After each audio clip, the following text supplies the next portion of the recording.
Okay. So till now we have learned how to perform CRUD operations. Okay. So CRUD operations are create, read, update, and delete. Okay. So you know that in order to create, we use a method post, and to read, we use a method get. To update, we use either post or patch. To delete, we use delete method. Okay.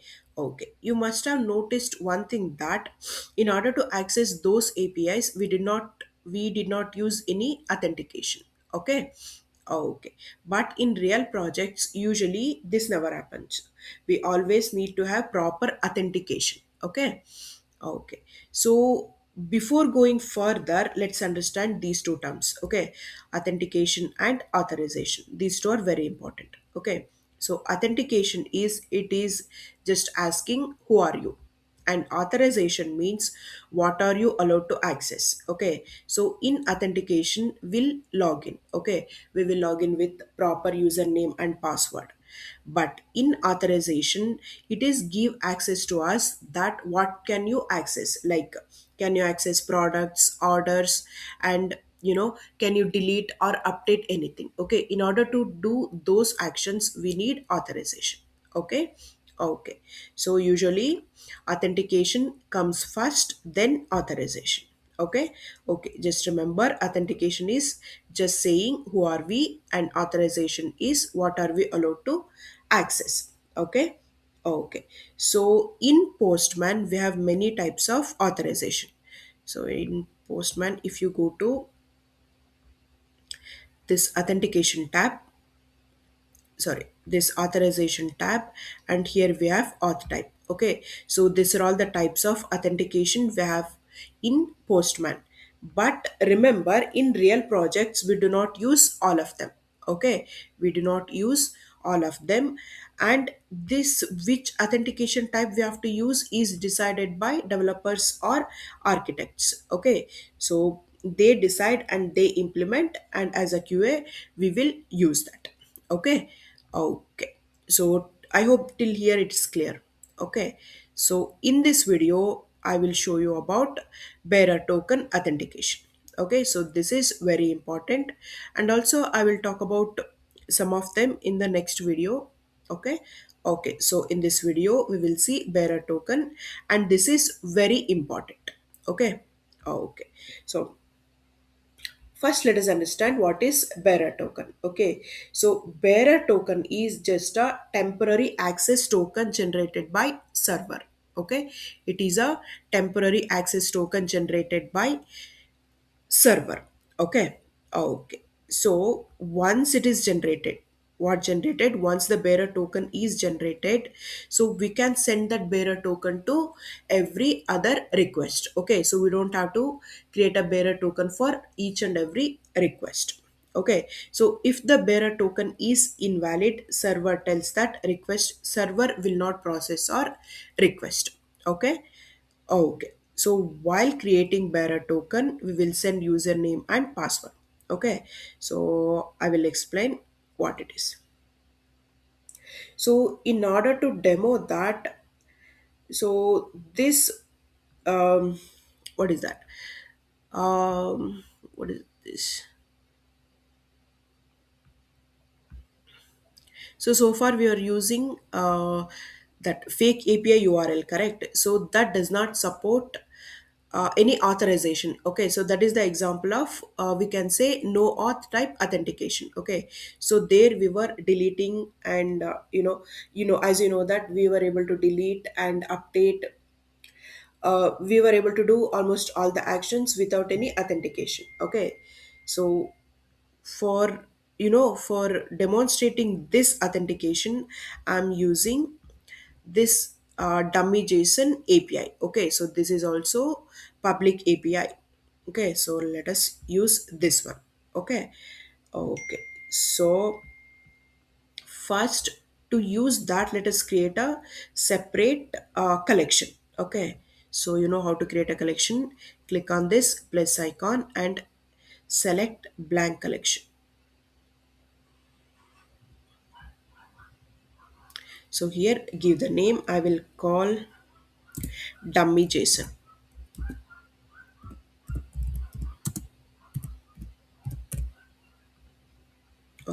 So this is the collection. Okay, so here first what we need to do, first we need to, okay, so first we need to create a request. So that request will generate bearer token for us. Okay, okay, so how to create a request? Click on this add request.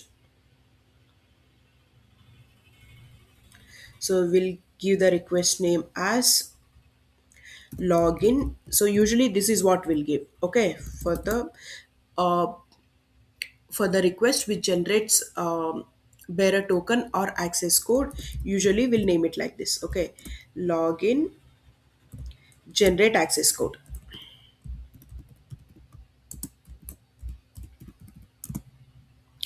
access token.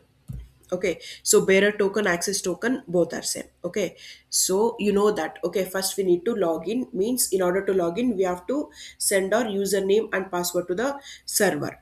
In order to send, which method we have to use? Post. Okay, select the post method, then this is the URL. Okay, so this is the URL generates bearer token for us. I'll copy this. Okay, so this is the URL and we have to send, with post we should always send the data. The data is this username and password. I don't think this is valid for how many days. Okay, so go to body, raw, and here JSON. Okay, so paste this. So what I'm doing here, so I want to authenticate myself, so I'm sending my details. I'm using this post method, I'm sending my details, username and password. Okay, so you cannot give your name, username and password. Okay, so this I got from that document. Okay, okay, so now click on this send button. So this is how in real time also works. Okay, so we'll send username and password and there will be a URL. We will hit that. Okay, so you can see that access token is generated. This is what we call bearer token or access token. Okay, so both are same as I said. So we call it bearer token because so whoever bears this or carries this token is allowed to access the protected APIs.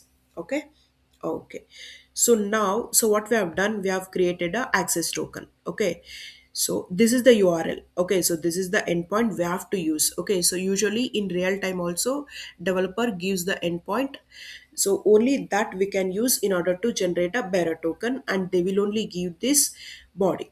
Okay, okay, so the next thing is, so we have to copy this access token. Okay, there are two ways. One, we can manually copy this access token and paste it in other what is that request, but we can set it as environment variable. Okay, so I will show you that part next. For now, what I'll do, I will copy it manually.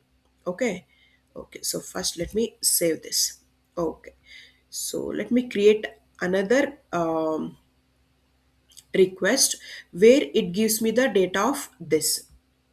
Okay, so what I'll do, I will click on duplicate,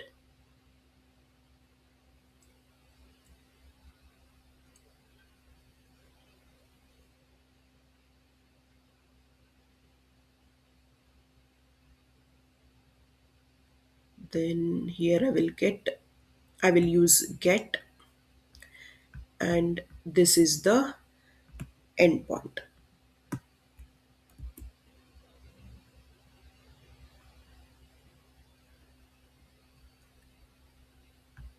I'll copy this endpoint.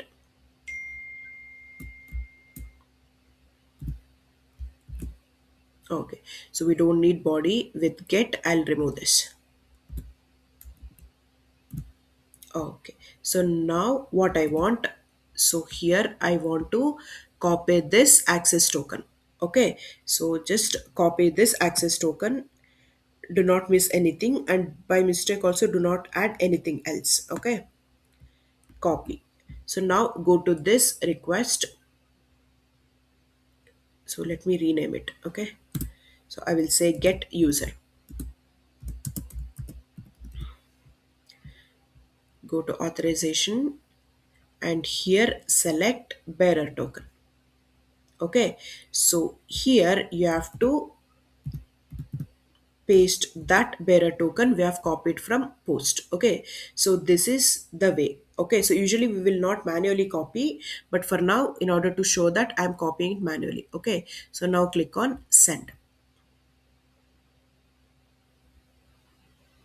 So you can see that, so with this bearer token I'm able to access the data. Okay, so here it is saying me means the user I have used to log in. Okay.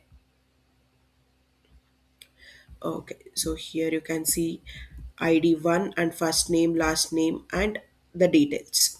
Okay, okay. So now the next question or important question is, what happens if I don't provide this bearer token? Okay, so usually if you do not provide bearer token, so we will get 401 unauthorized error. Okay, okay. So let me click send. I don't think it will give that error because this is public API. Okay. Okay, but still it is giving that. But in real time applications, we will get, if we do not provide access token, we will get 401 unauthorized error. Okay. Okay. So here usually if you do not provide access token and hit send button, so server, when server receives this, it says that the client is not authorized. Okay, so in order to access your details, you have to get the bearer token. Okay, so if the token is missing or token is invalid, we will get the error in real time. Okay, so that is the concept of bearer token. Okay. Okay, so the next thing is, let us create another request and use the same bearer token. Okay, so that request is to get the product code. Okay, duplicate. So this is the endpoint.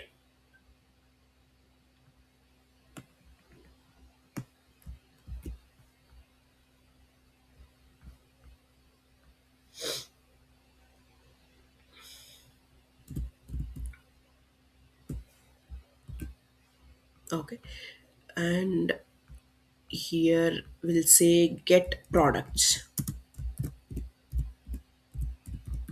Okay, so let us hit send. Okay, so here we got all the product details. Okay, so here, as I said, this is just a public API, and we do not use the, and it is not considering bearer token, but in real time it will not work. Okay, so now next what I'll do is, what I'll show you is the very important one. We usually do not copy paste this access token. Okay, so what we will do is, we will create a variable called access token, and we will put this access token in that.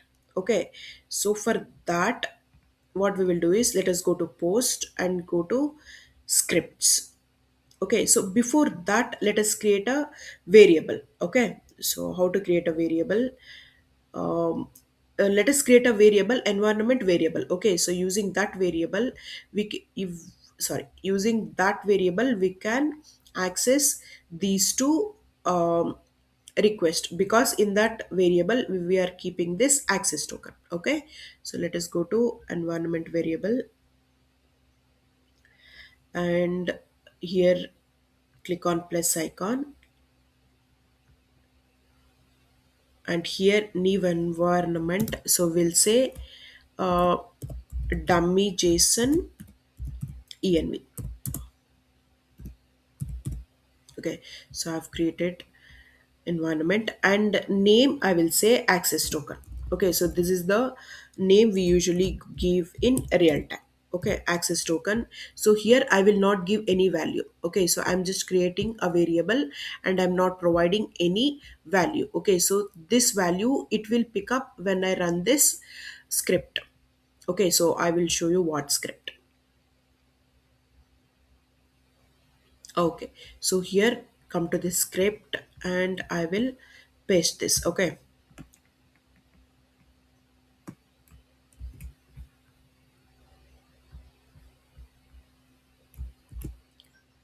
Okay, so here what I'm saying is PM means postman. I'll make a separate video and I will explain all these things in detail. Okay, for now, PM is postman, this one. Response is this is the response. Okay, so JSON is here, the data is of the type JSON. Okay, so and also this is JSON, so I'm saying JSON. So here I'm creating a environment variable. So this is how in Postman we'll create variable pm dot environment dot set. I'm setting this access token. Access token is a variable, and using this variable, I'm calling this access token. Here, this is the access token. Okay, so I'm setting this variable uh, access token, and I'm keeping this data in that. Okay, okay, I'm saving this and I press send. Okay, so now what I'll show you is, okay, so before that, so what I'll do is I will select that environment. So that is dummy JSON env. So I'll click on send again. Okay, okay, so now if you click on this environment and see this, it said that value. Okay, so this value, this access token has this value. Okay, so now in order to call these two requests, we don't have to manually copy paste this access token. So what we can do, go to that request and here select bearer token and call that variable. Okay, so how to call that variable in Postman, using double curly braces. Okay, so here we'll select that access token, and for this one also, so authorization, here auth type is bearer token, and here type that access token. Okay, okay, let us save and click on send. Okay, okay, so this is how bearer token works in real time. Okay, so usually we will have one request, post request, that will generate access token for us, and we will write a script. Okay, so that script will take the access token generate. Okay, and we will keep that in some variable. And for the other requests, so here I'm just using one, so usually we will have 10, 20 requests. Okay, so once access token is generated, we can use the same for other requests. So in order to use the same, so here we'll select bearer token and here we'll call that variable. Okay, so this is how it works in real time also. Okay, so I hope you understood this concept. This is very important, and bearer token is also uh, very important, are widely used